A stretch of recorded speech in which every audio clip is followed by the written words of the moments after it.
right. Okay, let's go to that. And we're recording starting now, so.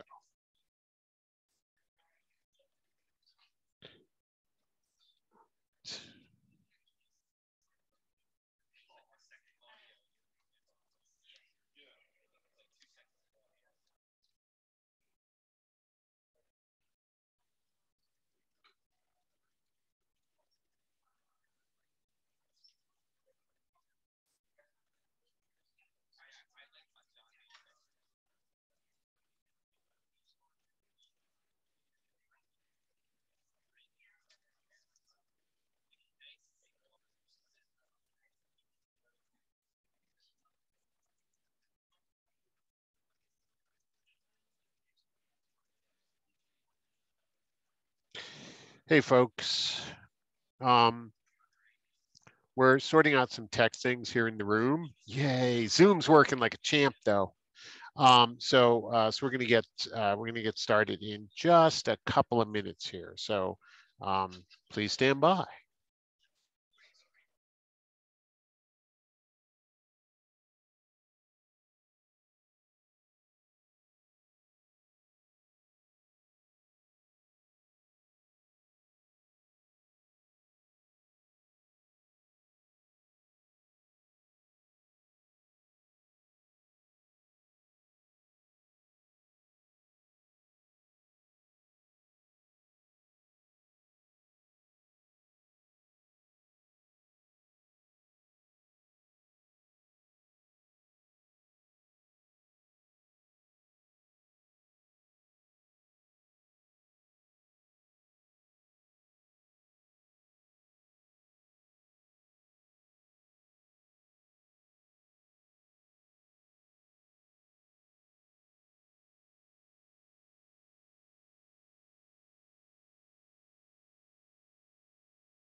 Great, we have unmuted. The camera is active. Is beyond trust, which is also Not in the classroom. Right there, the screen for the desk. Virtually optimized. I'm playing the court because I was able to register to my computer and see if I can copy it off. I even have my own desktop at work. All right, so you ready to get started? I can get into my. Yay! Here we go with conference proper. We've got our first hour-long session. Each of the hour-long sessions is intended. Only work on the mic. We're out again. Is intended to have something to do with the theme. Real quick, Yes, folks, when that blue light's on in the front of the room, then everybody can hear you worldwide. So when you see the blue light goes on in the front of the back, then that means we're live. So There are three things I like about Emily. You heard really sing. So our first speaker, each talk is 15 minutes. Our first speaker is I blinked as soon as I looked at your room. One of your bosses? One of my bosses. That is the weirdest mental. It's okay, Elmer. What do you miss you? Thank you. So good morning, everyone here and on Zoom. I'm Larry Cunningham. I'm the Dean of Charleston School of Law. Am I the only dean here? Oh, wait, no, hi. I think more deans should be at this. This is really important stuff. And I have to say, following John is a tough act to follow. But he touched on something that I want to talk about, which is building the textbook-less course. So much of what we do in law school, even with Cali and H2O and all the other tools, still revolves around this concept of a textbook. And what I'm increasingly thinking about is how to build a course that moves away from that model, that may still use components of a textbook, particularly things like the E. Langdell Cali textbooks and book chapters, but draws bits and pieces from other sources as well. So let me start out with the sort of building the case for a textbook-less course. And the obvious one is cost. The cost for textbooks, and as background, I teach evidence to about half of our 2Ls in every fall semester. And the book that I assign is a great book. It costs $268 is the sticker price. And I did some rough math. I took the ABA latest enrollment data, which showed about 117,000 students enrolled in law school nationwide. So roughly divided 35, 35, 35. If we assume each student is taking 5 courses a semester or 10 courses a year, and they have a single textbook, which some classes have multiple textbooks, and let's say each textbook costs about the same price as the textbook in my class, $250, you're getting very close to $300 million. Even if you assume, let's say a 60% discount because of students renting textbooks or buying used textbooks, you're still talking over $100 million, which is a significant overall investment. And I think we have to ask the question, is it worth it?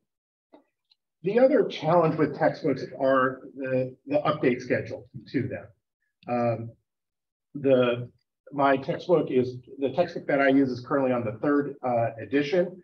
I am dreading when the 4th edition comes out, both for my students and for myself, because now I have to re-update and they will not be able to find used copies. The other challenge with textbooks is a lot of the materials in them are publicly available materials, cases and statutes for which there is no recognized legal reason why they can't be reused. As John touched on in talking about gamification, There's also a passive learning aspect to them. And they are not interactive, they're not engaging with the student. For my textbook, there's the textbook that I use, I'm not the author of it, there's also unused pages. I don't cover everything in the textbook, and so there's waste there. There may also be new resources, new cases, new statutes, new regulations that are coming out after an edition will be printed. And then finally, there's the environmental impact and also just the weight of them. I was actually going to bring the textbook with me, and I'm glad I didn't, because I'm glad I forgot, because it's heavy and it would have weighed me down as I was running through the airport to make my connection. So what is a textbook? If we think about what goes into a modern law school textbook, it's cases, statutes, primary materials, commentary on those materials, and then problems. So what's the value that a textbook is providing? Well, cases, statutes, and regulations, the author has selected them and has edited them down. That editing is really significant. If we move away from a textbook-less course, one of the things we have to think about, if we just assign cases out of Westlaw or Lexis or publicly available materials, we're going to have to teach students how to read a 100-page long Supreme Court opinion just for one narrow issue that a textbook author might otherwise just edit the case down to. P.S. I think that's a good thing. And the reason is because that's what lawyers have to do. When you get out into law practice, you may find a relevant case, but you have to sift through the irrelevant parts to find the pieces that are critical. So what's the going back to a second, obviously the commentary aspects are really helpful in terms of explaining the law.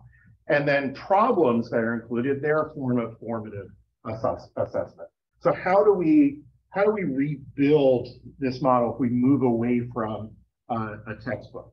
Well, I think we should start centering things more around learning management systems, whether it's Twin or Blackboard or Canvas or any of the other LMSs out there. And what I have in mind is a course that links to primary source materials, secondary source materials, formative assessments like the Cali lessons, and summative assessments that students have to complete.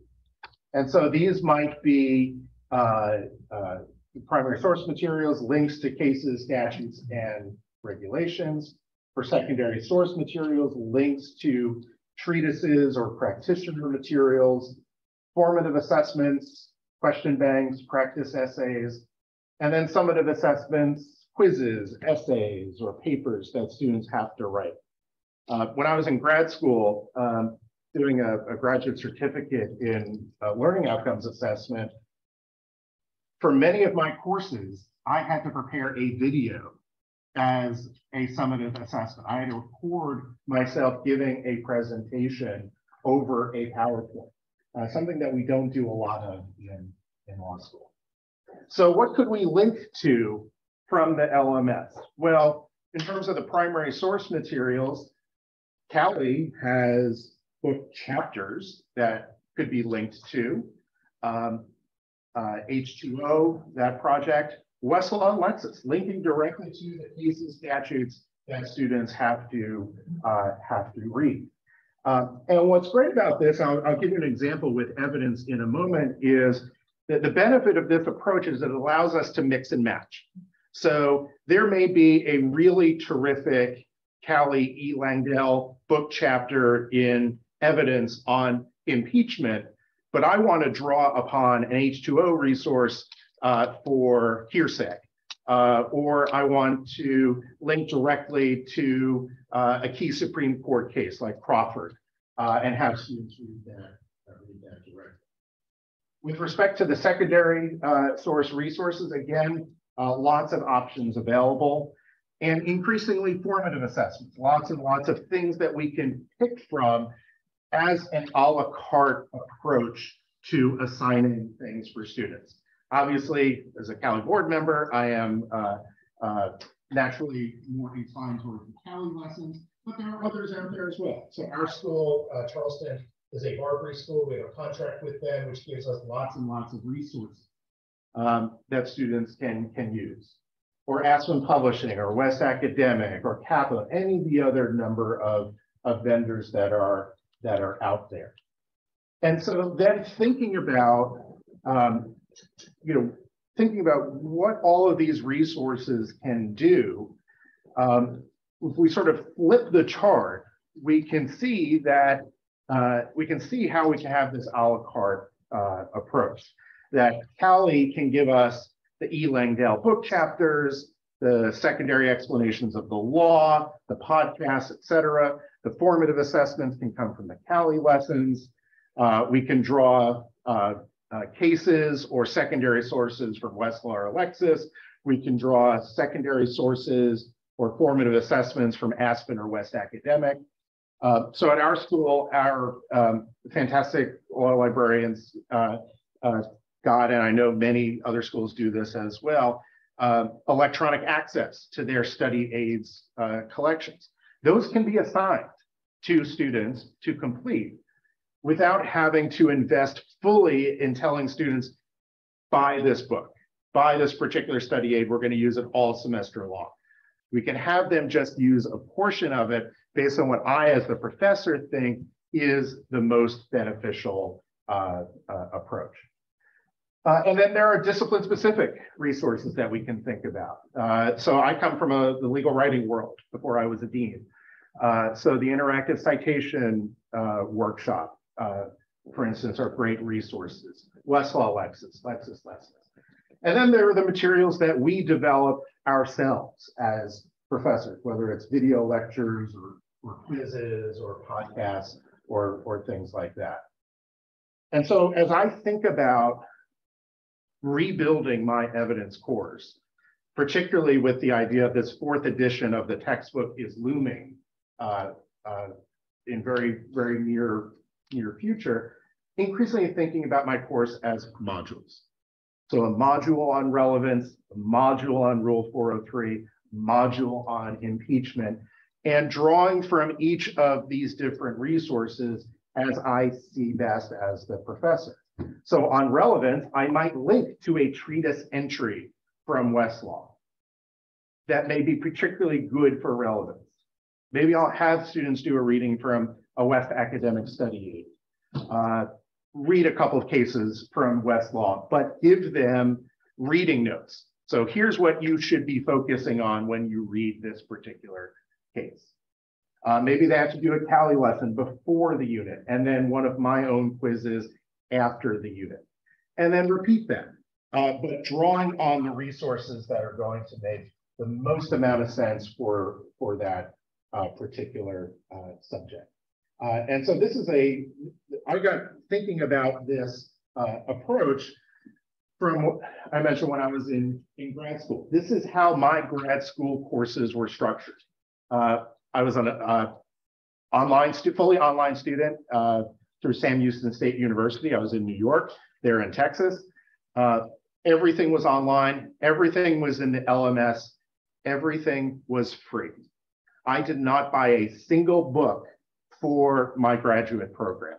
Everything was either linked to from publicly available resources or materials that the library enabled the students to check out electronically. It meant that the LMS was the home. It was the center of the course. The course lived and breathed inside the LMS.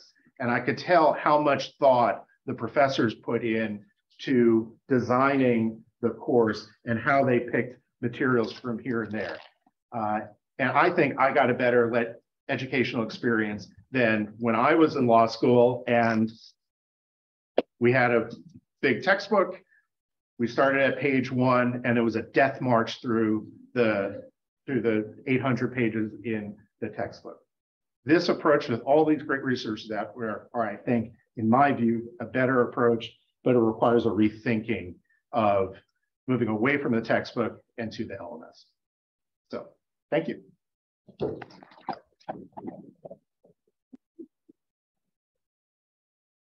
Next speaker is Sarah Smith. I'm here just to make sure there isn't anything I need to do with the post. I am unable to share my screen. Can you hear me, John? Stop sharing. Yes, I can hear you.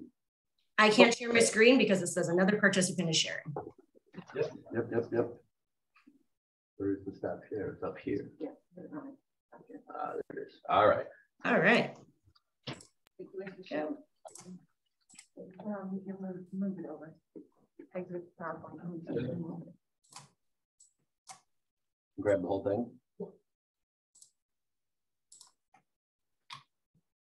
Grab it up here. Let you do it.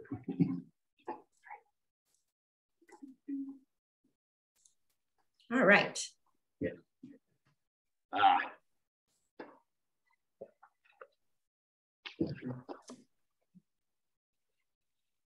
right, we good to go? We're good to go. Wonderful. All right.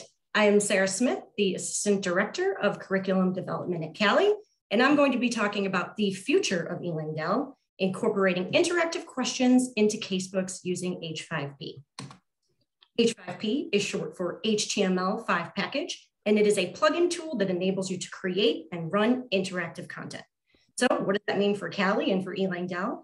Well, it works with Cali Law Books, which is an online reader for eLangDel books built on the Pressbooks plugin for WordPress, which means it allows us to embed interactive questions and other content directly into our eLangDel casebooks and guides. And there are benefits for everybody involved in doing that. For authors, because there are over 50 different H5P content types, and because each one of those content types has settings that can be adjusted to fit your needs, the material can be tailored to meet very specific teaching objectives of the authors that plain text alone cannot accomplish. For students, because the questions provide detailed feedback, or at the very least, a model answer or a right answer, the student can get immediate feedback after reading a case or other challenging material, and they can self-assess. They can gauge whether or not they're fully grasping the material in real time. And of course, interactive content provides for a more personal and engaging experience, and therefore, hopefully, a more effective learning experience overall. And then for faculty, the people who are assigning these materials, in addition to what I just discussed about the enhanced student experience, you get all the same standard benefits that you get from the eLangDel model. The books are free and they are licensed under Creative Commons license, which means you can freely remix, rematch, revise the material as you see fit. And the Pressbooks platform makes it really easy to make a copy of your own book that you can work with. All right. In a second, I'm going to go over to the website and just do a quick demonstration of both H5P and Pressbooks.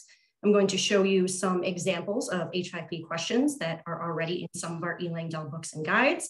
I'm going to give a quick sneak peek behind the scenes of some of the H5P settings, just to show you how customizable they really can be. I'm going to give a very brief overview of all the available H5P content types, and then I'm actually going to show you how to clone an eLangDel book in Pressbooks. Right. All right, everybody should be able to see the book Tort Law, A 21st Century Approach. This is the book on the Cali Law Books website. This is the home page. The first question that I want to show you is in Chapter 2, Introduction to Negligence. So I'll go ahead and select that from the table of contents. All right, you can see I'm reading the material. I come across this case, Davison. Once I reach the end of the case, I am presented with a check your understanding set of questions about the case that I just read. So this is the H5P material I was talking about. So I'm going to go ahead and select false as my answer choice. I'll check my answer. Here it tells me that false is the correct answer. I get a little gold star, which I love, and it gives me a detailed explanation of why my answer is correct. Immediately after that is a multiple choice question about the case. I'll go ahead and select an answer at random. I'll choose fairness. Oh, I got it wrong. It tells me why I got the answer wrong. I have the opportunity with this button to retry. This time I'll select deterrence.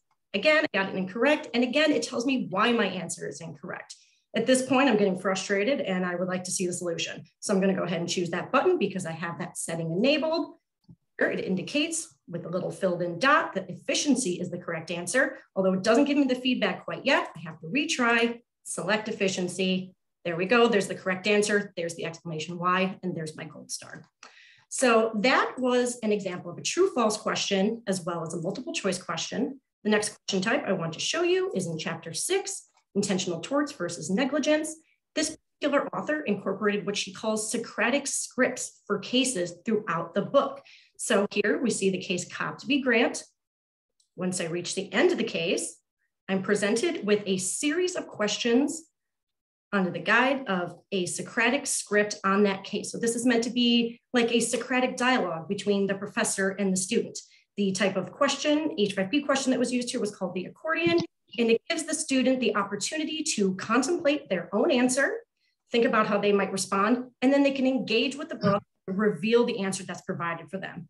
Again, question 2, what was the holding in this case? The student can think about, what did I think the holding was? And then they can actually reveal the answer and they get a detailed explanation of what the author provided as the answer. So they can compare what they thought against what the book provides as the answer.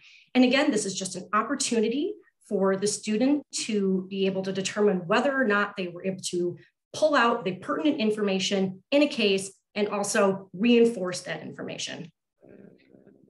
Right. The next question I would like to show you is in chapter 7, intent. And I'm going to do a quick search here to get to where I need to go. Here, the author used the flip card question type in order to present a series of hypotheticals that deal with a particular topic. Here, that's the intent requirement. So you can see hypothetical 1 presents some facts, asks a question. The student can then think about their answer, turn the card over, and they're provided the answer. If I press the little arrow, I can advance to the next hypothetical. Same thing, the facts are changed, another question is presented, turn the card over, and you get the answer. Here, you can see that this is card 2 of 9, so there are 9 hypotheticals to work with. And you can find these Socratic script, these multiple choice questions, these true-false questions, and these typos scattered throughout this book, following most of the cases and even other discussions. All right, so now I'm actually going to turn to a brand new book that we have. It's called A First Generation's Guide to Law School from Professor Melissa Hale. This is actually not released yet. It will be shortly. It's brand new. And I wanted to use it as an example despite it not being done because it's not a traditional casebook. So we got to get a little bit more creative with the exercises. So the first question I want to show you is in the chapter, The Basics, or What to Expect When You Don't Know What to Expect. So as you scroll down, you can see there's a section on learning a brand new vocabulary. And then the student encounters this interactive exercise where they get to have a little vocabulary test. This particular exercise was really meant to introduce these concepts. So we actually provided the words at the bottom, and the student then is instructed to drag and drop the appropriate term or phrase into the cell in order to complete the definition. Moving on, you see a section on reading carefully. Student gets a sample of a syllabus from the author herself. The student is asked to read the syllabus and then answer the series of questions that follows. So the student here is expected to read the syllabus carefully and gain an understanding of what the syllabus requires, just as they would have to do in a real law school course. All right, so the next question is in the next chapter, but I already know how to study. And this is an example of an essay question. So here, this follows a discussion about what it means to think like a lawyer. And a really fun exercise that the author added was to ask the students to compare apples and oranges and provide some similarities and differences of the two.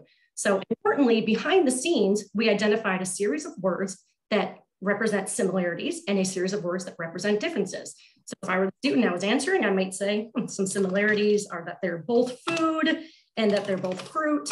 And some differences are that they have different colors and a different taste. So now I'm going to check my answer and notice that the feedback has acknowledged that I have entered some of those keywords that were identified that represent similarities and differences. And then I can expand, open up a discussion that relates it to the practice of law and thinking like a lawyer. All right, the last question type that I want to demonstrate is at the end of this chapter. And this particular exercise follows a discussion about using failure as a learning experience. And it asks the student to enter a specific failure they might encounter, then to think of the worst case scenario, enter in those thoughts. How is that actually going to affect you? And then it asks the student to come up with a plan for overcoming that particular failure that they might encounter in their law school experience. Now, the great thing is, after the student puts in all this work and enters all these notes, it's not lost. Either by going to the menu up here and going to save your plan or advancing to the next page, the student has the ability to download the notes with both the questions and the responses that they answer. And this particular question type is really useful later on in the guide as well. It's used for the student to create resources that they can refer to later. For instance, in the mental health chapter, the student is asked to do some research about whether or not a lawyer assistance program is in their state, and it asks them to take down the contact information for those programs, as well as any programs, resources, counseling resources that the school might offer. It asks the student to go ahead and locate those on their school's website, write down the contact information, and then the student can actually download that information that they can go ahead and use later. So they engage with the exercise in the book, and then they walk away with a resource that might be helpful down the line. Right. So I just showed you a handful of examples. Very quickly, I'm going to jump over to the landing page for all of the H5P types. So I told you before, there were over 50 of them. Here they all are. Here's that accordion question. Here is a type of question where you can upload a video and the student takes notes. There are crossword puzzles. There's that documentation tool that we just talked about. You saw drag the words, essay, and fill in the blanks in the examples I just showed you. So the list goes on, and it just really allows you to be incredibly creative with presenting the content to students so that they are more actively engaged with the material. All right, I told you I would give you a quick behind the scenes look at the admin side of H5P.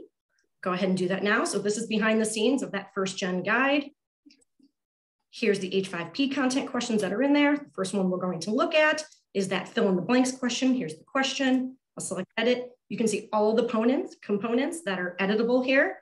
If I scroll to the bottom, you can see these behavioral settings. And this is where I would decide whether or not to enable that retry button, whether or not I want the student to be able to show the solution, whether I want the answers to be case sensitive, or whether I want to accept minor spelling errors or not. So those go on, and other question types have different settings, such as whether or not to randomize the answer choices and so on and so forth. What I want to look at is the essay question that we saw before. And here is the question that we saw, and here's behind the scenes. So I mentioned before that you can identify keywords and prompt certain feedback. Here, what we did was we came up with a number of variations to represent similarities, and then a number of keywords that would represent differences. So here, if a student enters any one of those variations of what we determine to be differences, they get one set of feedback. And if they don't have any of those in their response, they get a different set of feedback. Now, obviously, we did sets of questions, but this can get incredibly granular, right? You can add a number of keywords, all of which individually will prompt different sets of feedback, depending on whether or not the student actually adds that to their response. All right, and then the last behind the scenes setting I want to show you is for that documentation tool question. And this is really just to show you how variable the labels can be. So on that export page that I showed you, there's the title. We're working with a plan in this instance. So I added save your plan. Here are the instructions about exporting your notes. I can change that to anything I want. And then you can even change the labels for the buttons. So I chose export notes, but you can make that say whatever you want. So again, just another way that these questions are customizable in order to fit your teaching needs. All right. Last thing I want to do is go ahead and show you how to very quickly and easily create your own copy of any one of these Elang Dell books on the Cali Law Book site. All right, so I'm on the home page. Let's say I'm scrolling through the library of books that are available in law books, and I've decided that I would like to make my own copy of Liberty, Equality, and Due Process. This is another one of our case books that have H5P content. I'm going to go ahead and select that book. I'm going to copy the URL. I'm going to go back, and I'm going to go to admin. This is assuming I have an account. I'm going to go to admin. I'm going to go ahead and select clone a book. This is where I would go ahead and paste that source book URL that I just copied. Here is where I would determine what I want my new URL to be. So it's anything that precedes the .lawbooks.cali.org since it's hosted on the site. So I'm going to call this Sarah's Copy, Liberty. And then I can go ahead and create a new title of the book as well. You don't have to, but I'll call it Sarah's Clone of Liberty. And now if I were to select clone this book, it would take roughly a minute or two to go ahead and make a complete clone of the book. Since we don't necessarily have 2 minutes, I went ahead and did this beforehand. So let's pretend I've clicked the book. You watch the progress at the bottom. Now I have my own copy of the book in my books, think Sarah's Clone of Liberty, at which point I have administrative access. I can select any chapter within the book. I can edit the material. I can remove chapters. I can even mess with all of the H5P content. And yeah, it's your own book to do what you wish with and to assign to your students. All right, that is all I have. If you have any questions about any of this, please feel free to contact Deb Quintel or myself. Thank you so much.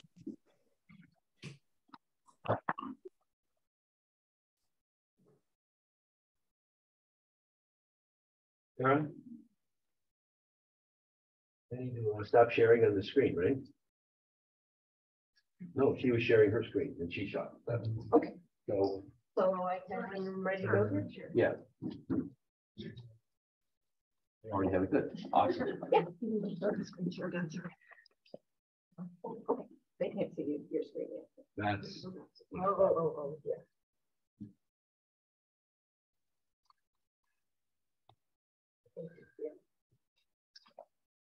Okay, so I'm good to go. All right. good to go. Well, hi, everybody out there on the internet and in person. I'm Sue Altmeyer. I'm from University of Akron. I'm a law librarian, as well as I teach legal writing and contract drafting and what else, social media and the law. Okay, so today I wanted to show you, and this kind of ties in well with what Dean Cunningham was talking about, because he was talking about making a free class, just putting all the materials on your course page. So what I did, what you're seeing here on the screen is I made this LibGuide. It's called Free and Low Cost Law School Casebooks and Teaching Resources. So what I tried to do is get together as many of the resources that I could so faculty could go on here and use this to make their classes. And some of this, you know, you could use this for an on-person class, online class, etc. By the way, if I have time at the end, oh, there's no markers up here, but I was going to try and do a little demo with cosmobuzz.net. It's exactly how it sounds. The URL, you know, is cosmobuzz.net. It's sort of a service where a buzz-in service. So we could see that in a minute, because one of the tabs I have on here is about different gadgets and games that you can use. But let's take a look at, because the other speakers were talking about the case books. So let's take a look at what I have on here for that. So of course I have all the Callie ebooks. Those are really great. There's tons of them. It's a bookstore, but you don't have to pay any money, so it can't really get any better than that, right? There's information. Oh, and so, you know, there's other links to other collections on here, such as, you know, H2O, Open Textbook Library, a few of them that aren't specific to law. Some of these things that they're not free, but they're low cost, such as Charta Course, and a bunch of law professors put their teaching resources on there, and students, I think it's like $6 a piece, and then they can use that instead of buying a textbook that's more expensive. So another thing I have on here, these are individual titles of open source law casebooks that are not in a particular collection that I have up here. One of them I wanted to point out in particular, this open source property, just because recently I saw a presentation by one of the authors of this book, Rebecca Tushnet, and it was actually a presentation about how to bring, you know, diversity and, you know, race issues into the law school classroom. So her point, one of her reasons for making an open source casebook was that she could bring in different property cases that involve people other than, I guess, white men from the whatever century this was from the. So it's another reason to make your own casebook, is you could put the content that you want that might be different than what's in a traditional casebook. So I thought that was kind of cool. And there's actually in this one, you can interact with it and make suggestions and things like that. And I was unaware that the Callie casebooks, you could add your own questions to it and download it yourself. And that's a really cool feature, I think. So these conferences are awesome. We just learn something new all the time. So let's see what else. I mean, there's free videos. By the way, not everything in this guide is free in the traditional sense. Some of these things are paid for by the library, such as these are various databases for streaming videos. You know, I'm sure your library has these things too. So you can suggest to your faculty, hey, you know, why don't you look on the library catalog or have your librarian look for you and see if there's any videos you could show, you know, streaming videos you can show to the class. Or same things with, you know, the ebooks and the various like online interactive lessons, of course, the classic and the, you know, the being Callie, but also if you go to some of these databases that we pay for, such as West Academic or, you know, Aspen Learning Library, formerly known as Walters Kluwer, you could go on there and they have simulation exercises that you can use in your class.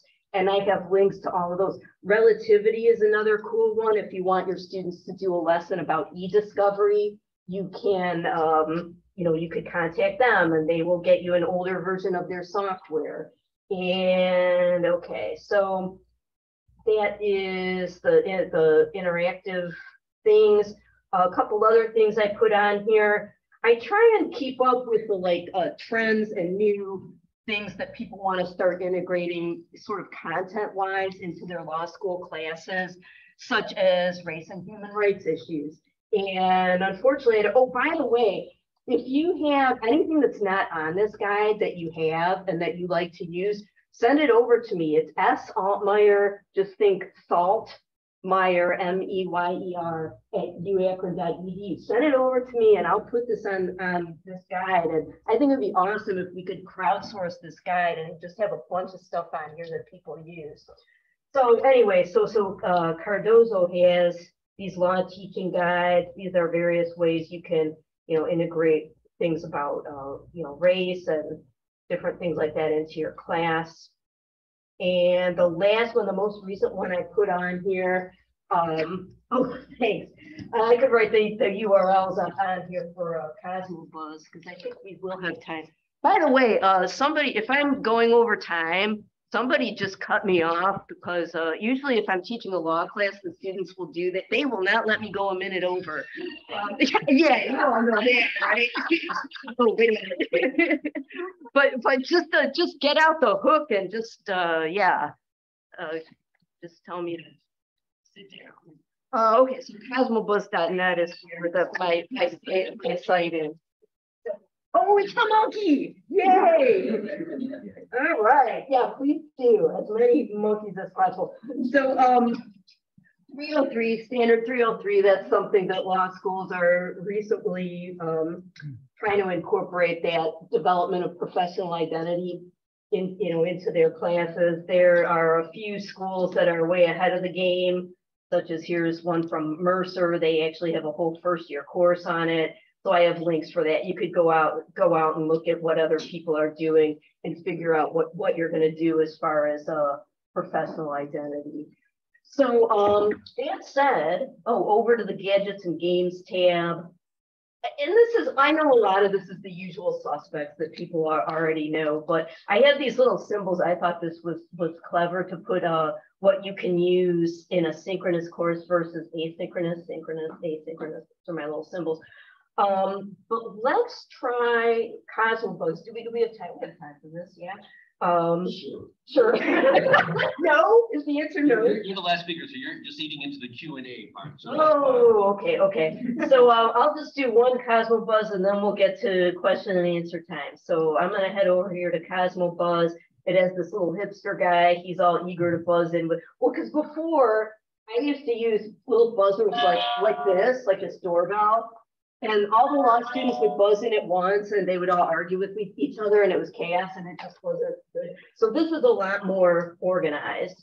So we're gonna do this. So I'm going to do host buzzer room. It's pretty much, so you see this room code. Are people on here? I hope at least a few people are on here. Yeah, so just enter the room code. So what I can do is, if you see what comes up on your screen when you go in here, you can type in an answer, or I could just ask people to say an answer verbally. So yeah, Cosmo, did I write that? Yeah, cosmobuzz.net. Okay. So we'll wait for a few people to get in here. I'll like blah blah blah for a couple seconds here. A cool thing about this is you can lock buzzers, so keep those overeager students at bay, you know, because it's like, let me talk first and explain something before you all start buzzing in. Only the first buzz, in case, like, I don't know, students get embarrassed about, oh, monkey is here, yay. I don't know if students get embarrassed about, like, oh, I'm always the last one to buzz in or something, or, I don't know, whatever. You can protect people's feelings, I guess, if you don't feel like doing that. So anyway, so I'm going to ask a question. So we'll ask a question about Cali. Oh, this should be easy because we just said it. In what city was the Cali conference where we had flying monkeys? You could type in your answer and we'll see who is the first to buzz in. What's the room code? 442931. I'll write it on the board. 442931. Okay.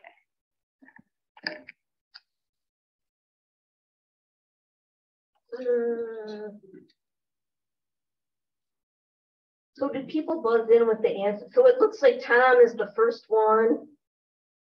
Chicago, he is here right now. No, that's wait a minute. Did anyone get the right answer? Because I thought somebody just said Newark. Yeah. SMJ. SMJ is the winner. Yay. Okay. I don't have any prizes. You just get the respect and esteem of your colleagues. And the monkey. You get the monkey crack. But I think I will let everybody go into question and answer time now. So how about if I say that Newark is not the right answer because it's never at Newark? Yeah. Is that right? That is correct. What's the right answer then?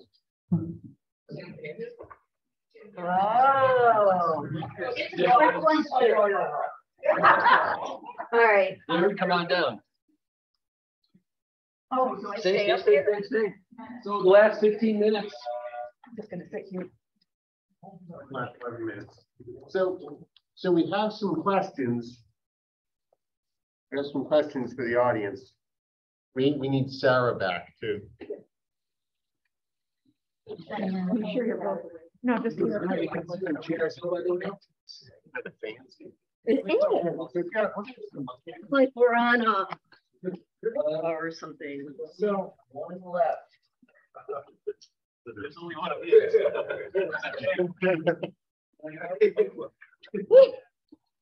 Okay. So I have some questions. Boy, do I ever. I have some questions from. So these are questions that were posted from the internet. So we're just gonna. And randomly, I put this on Reddit in the Ask Reddit sub. No. No. Whoops. There's a form. Oh, there we go. So Sarah gets, oh, I see. So Sarah gets the main screen. Actually, most of the questions are for Sarah anyway. So, yeah, no problem. So the first question was, are you concerned with copyright rules with posting materials? Well, the eLangdell books have always been released under a Creative Commons license. So all the same rules apply, whether it's hosted on the law book site or whether it's provided in PDF or Word copies, like the eLangdell books have always been available.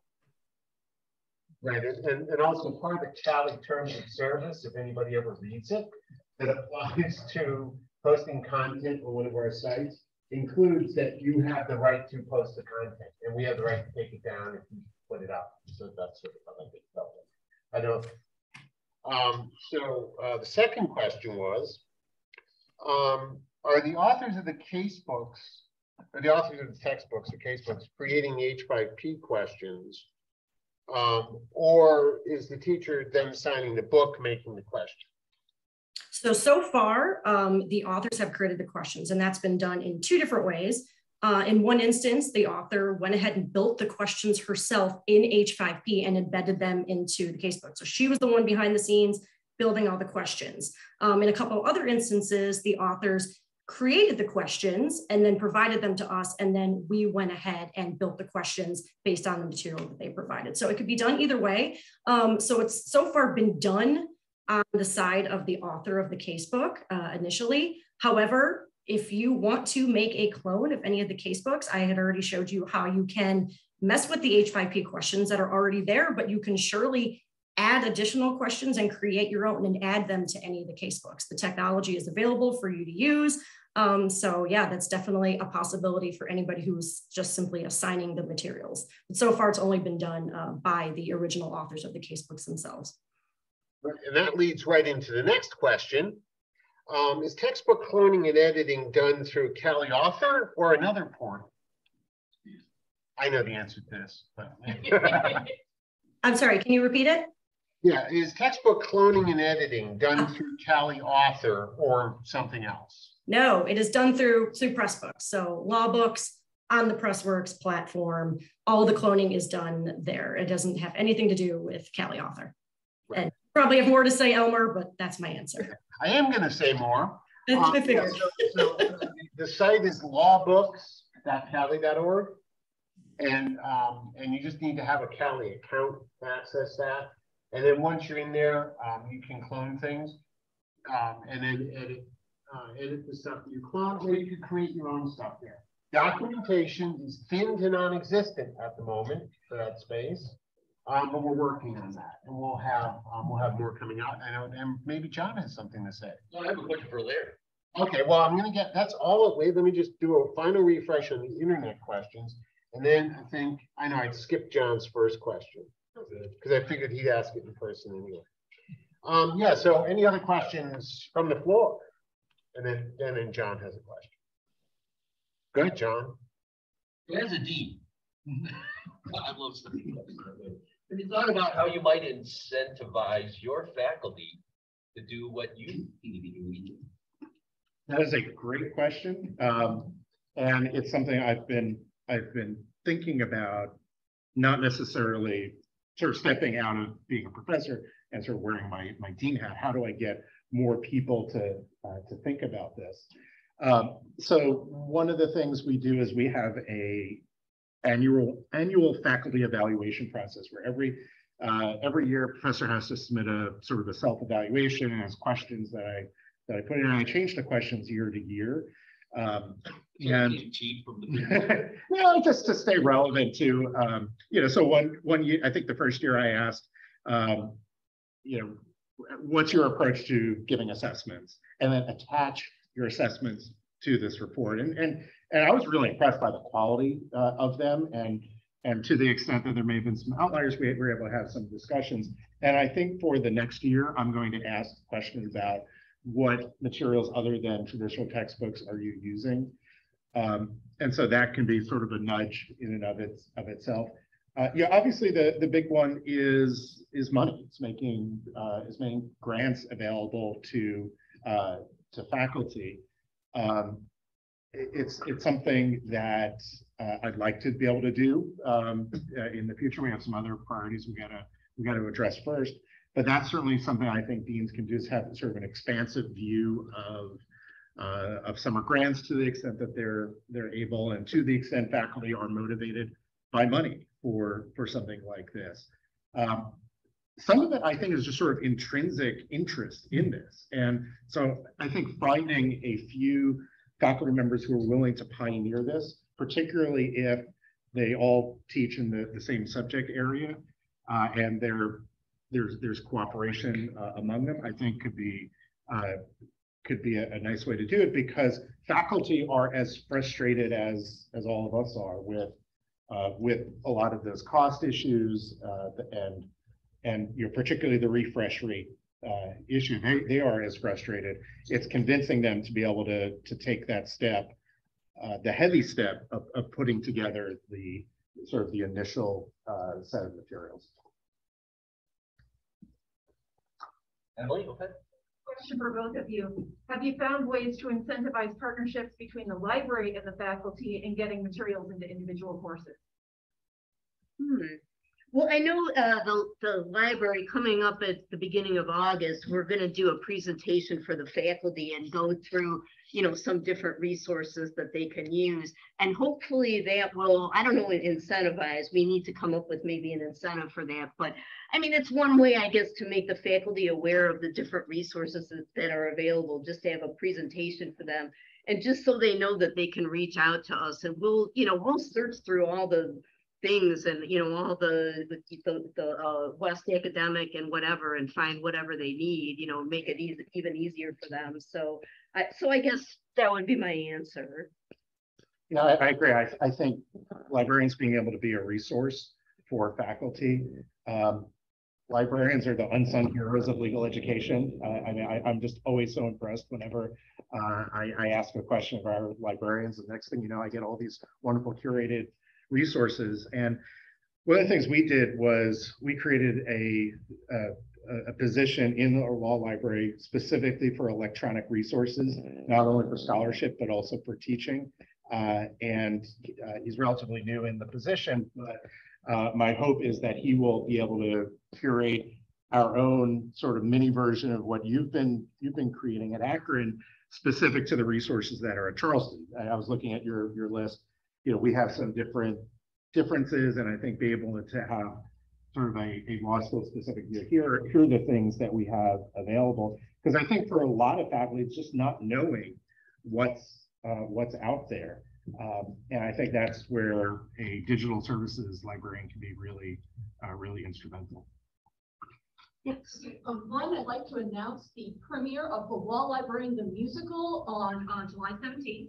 And two, Really? That's the way about. Two, one reason, it's a particularly important reason you're going to want to talk to your librarians. It's a must. Is because they know the license terms for the resources that you're using. So you have someone, I love that you have someone whose specialty is to know those license terms and say, this is appropriate, and you're going to run into some problems here for this, and this reason. So it's not just, oh, librarians are going to present us with all this great stuff that we want. They're going to tell you where the problems are too, and you're going to need to know. Also, it's going to star, actually I have no idea, Taylor Swift. But I think it's also that, you know, an aspect of licensing is copyright. You know, it's not it's not just taking 10 pages of a print textbook and scanning it and uploading it and calling it fair use. That, I mean, I'm a criminal law lawyer, not an IP lawyer, but even I know that's not fair use. That's not what I'm talking about. And so I think, yeah, understanding that. I posted in the chat, for example, Harvard Business Review. Right. Should I just make a bunch of you cringe? Does not let you link directly to their resources. You have to, yeah, see surprises like that. Jenny? I have a question for Sarah. I know a lot of law faculty still like to teach out of a print book, and there is a print on demand feature for the Cali books, which I love, by the way. Are the questions included in the print materials that are being embedded under the HP5? And if they do want to modify it, can they get a hard copy of their modifications to the print on demand? So to respond to the first question, all of the books that are in law books are also going to be available in that print on demand format, just like all of the other Elaine Dell books. The way that the H5P questions appear in those, it's a little grayed out box, and it provides the link directly back to that specific point on the website that displays those questions. So no, the student won't be able to interact with the question. That's because most of them are, again, interactive. They need to be able to select an answer and get the feedback and so on and so forth.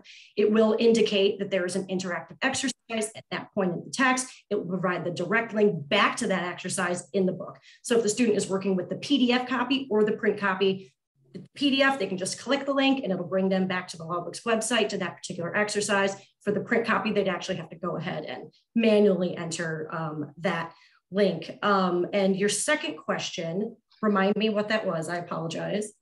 So if a faculty member clones one of the yes, I remember now. Yeah, I'm sorry.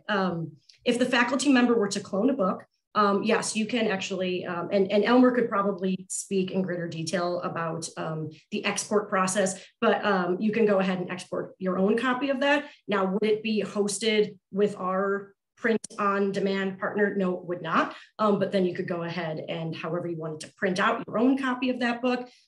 It just would obviously not be under the Cali banner with lulu.com as one of the Cali books available for print on demand. So, but you could surely go ahead and export a copy out of Law Books, create a PDF, and then however you wanted to go ahead and create a print copy that way you could. Time for one more question. Here anywhere or not? We have a programming note. If we're done with questions, we're done with questions. Thank you.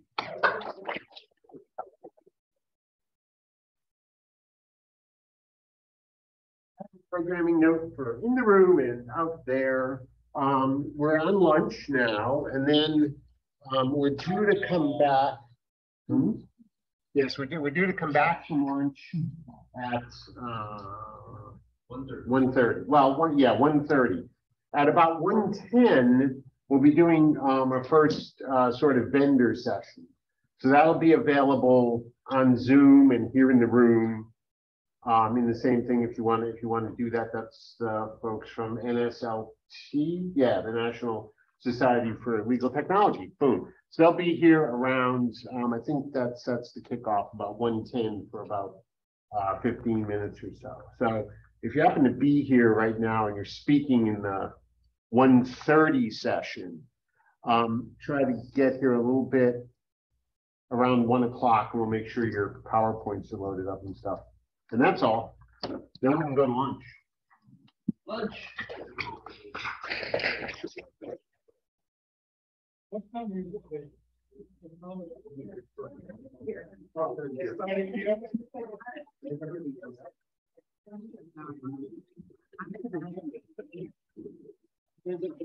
ahead. Yeah. Hello, everybody. If you're interested to find me, I'm wearing something. Yeah, 12:30 here, and we'll probably move to another classroom. So if any of you want to run and talk in this classroom, you can not have to abandon your stuff, but just to